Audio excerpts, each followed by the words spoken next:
मणिपुर नामक शहर में भगवान शिव का एक सुंदर मंदिर था। मंदिर के पास एक टुन्नी नामक चिड़िया ने बहुत ही सुंदर घोंसला बनाया हुआ था। वह प्रातः ही अपने भोजन की तलाश में जंगल की ओर जाती और कड़ी मेहनत से अपना खाना एकत्र करती और थोड़ा खाना बचाकर अपने घोंसले में लाती। सर्दियों के लिए उसने अपने घोंसले में ढेर सारा खाना जमा कर रखा था, मगर उसे एक दिन एहसास होता है कि उसका खाना धीरे धीरे ख़त्म हो रहा है। वह सोचती है कि ऐसा कैसे हो रहा है और एक दिन अपने घोंसले पर नज़र रखती है।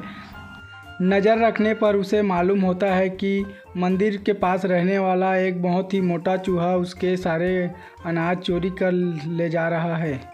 टुन्नी चिड़िया मोटू चूहे के पास जाती है और कहती है, अरे मोटू चूहे, मैं सारा दिन मेहनत करके अपना अनाज इकट्ठा करती हूँ ताकि मेरी सर्दियाँ आराम से कर सके, और तुम मेरे इकट्ठा किए हुए अनाज को चोरी करते हो। तुम्हें शर्म नहीं आती चोरी करते हुए? तुम भले चंगे हो, अच्छे खासे हो, तुम अपना खुद का कोई काम क्यों नहीं करते? देखने में भी अच्छे मोटे तगड़े लगते हो, फिर तुम ऐसी गलत काम क्यों करते हो? अरे टुनी चिड़िया, तू कौन होती है मुझे सिखाने वाली? मेरी मर्जी, मैं काम करूं या ना करूं। मैं चाहे सारा दिन सोया रहूं, तुम्हें इससे क्या? और मैं तो चोरी ही करूंगा। तुम्हें जो करना है कर लो। मैं तो यही करता हूं और हमेशा से यही करता आया हूं। आज तक मेरा कोई कुछ नहीं बिगाड़ पाया है। तुम छोटी सी चिड़िया हो, तुम मेरा क्या ही बिगाड़ लोगी? तुम तो देखने में भी दुबली पतली सी लगती हो, तुम मेरा क्या ही कर लोगी? जाओ, तुम्हें जो करना है कर लो। मैं तो हमेशा चोरी करके ही खाऊंगा। टुन्नी चिड़िया मोटू चूहे की इस दुष्टता भरी बात को सुनकर बड़ा ही दुखी होती है और कालू चूहे से मिन्नतें करने लगती है कि वह ऐसा गलत काम ना करे। वह बड़ी मेहनत से अनाज इकट्ठा करती है ताकि उसकी सर्दियाँ कट सके, और वह ऐसा ना करने के लिए उससे बार बार मिन्नतें करती है, मगर कालू चूहा अपने बात पर अड़ा रहता है और वह किसी की नहीं सुनता है।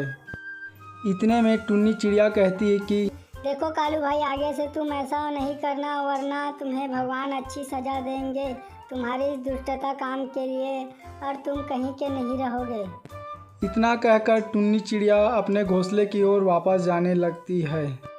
अगले दिन टुन्नी चिड़िया हमेशा की तरह अपने खाने की तलाश में दूर जंगल की ओर जाने लगती है। इतने में ही मोटू चूहा वहाँ घोंसले के पास आ पहुँचता है। वह देखता है कि वहाँ ढेरों अनाज रखा हुआ है। उन अनाज को देखकर उसके मुंह में पानी आने लगता है। वह मन ही मन बहुत ही खुश होता है और कहता है, अरे यहाँ तो ढेरों अनाज रखे हुए हैं। अगर मैंने इन्हें एक बार चोरी कर लिया तो मेरे तो ठाठ ही ठाठ होंगे।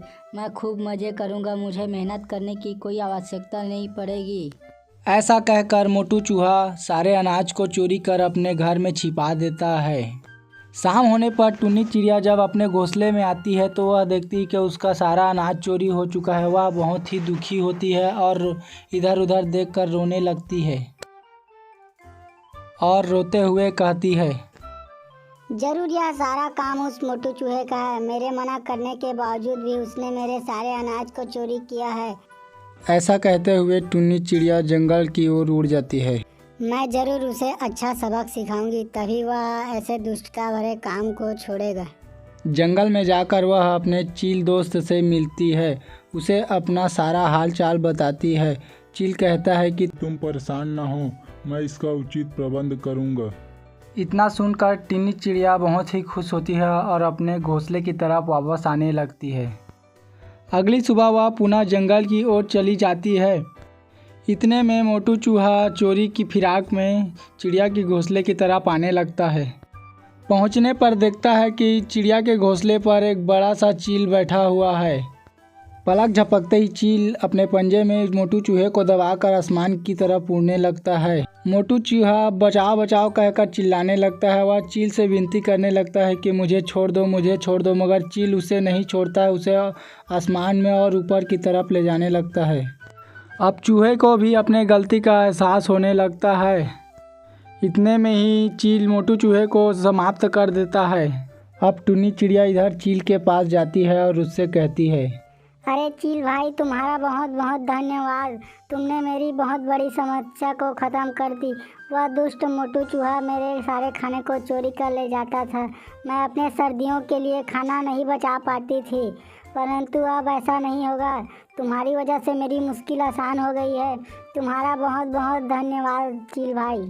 चील टुन्नी चिड़िया से कहता है, अरे टुन्नी, यह तो मेरा फर्ज था। मैंने तुम पर कोई एहसान नहीं किया है और तुम्हें शुक्रिया अदा करने की कोई ज़रूरत नहीं है। हम दोनों दोस्त हैं, दोस्ती में कोई शुक्रिया अदा नहीं होता है।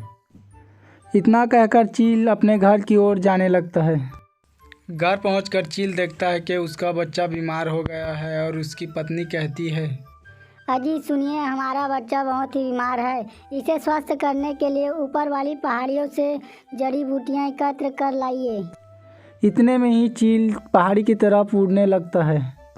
रास्ते में ही घनघोर बारिश शुरू हो जाती है। चील को पहाड़ी की तरफ जाने में बहुत ही दिक्कत होने लगती है, तो वह थोड़ी देर के लिए पेड़ के नीचे बैठ जाता है। बहुत देर वर्षा होने के बाद वर्षा शांत हो जाती है। चील अपने काम के लिए पहाड़ी की तरफ उड़ने लगता है। पहाड़ी पर पहुंचने पर देखता है कि वहां सारे जड़ी बूटी खराब हो चुके हैं। वह निराश मन से कहता है, अरे नहीं, ये क्या हुआ? बारिश ने तो सारी दवाइयों को ख़राब कर दिया है। अब मेरे बच्चे का क्या होगा? उसकी तबीयत कैसे ठीक होगी? मुझे जल्द ही जल्द अपने घर पहुंचना होगा। घर पहुंचने पर उसकी पत्नी कहती है, अजी बड़ी देर लगा दिए, कहाँ रह गए थे आप? क्या आप दवाइयाँ ले आए? चील कहता है, अरे नहीं भगवान, मुझे कोई दवाइयाँ नहीं मिली। बारिश की वजह से सारी दवाइयाँ ख़राब हो गई है।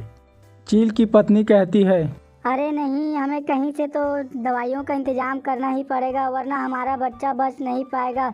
आप अपने पास के दोस्तों से मदद मांगिए या कुछ भी कीजिए, मगर कहीं से दवाइयों की व्यवस्था कर दीजिए। इतने में चील अपने पड़ोसियों के पास जाकर सभी से मदद मांगने लगता है, मगर सभी उसे इनकार कर देते हैं और उसे अपने दरवाजे से भगा देते हैं। वह निराश मन से अपने घर की ओर लौट रहा होता है, तभी उसे रास्ते में टुन्नी चिड़िया दिखाई देती है। टुन्नी चिड़िया उसे देखकर कहती है, अरे चील भाई, क्या हुआ? बड़े परेशान दिखाई दे रहे हो। कहीं कोई मुसीबत तो नहीं आन पड़ी है ना? क्या हुआ, मुझे तो बताओ। चील अपनी सारी परेशानियां बताने लगता है। टुन्नी चिड़िया इतने में कहती है, बस इतनी सी बात, इसके लिए तुम्हें फिक्र करने की कोई आवश्यकता नहीं है। मैंने सर्दियों के लिए अपने पास बहुत मात्रा में खाना एकत्र किए हैं।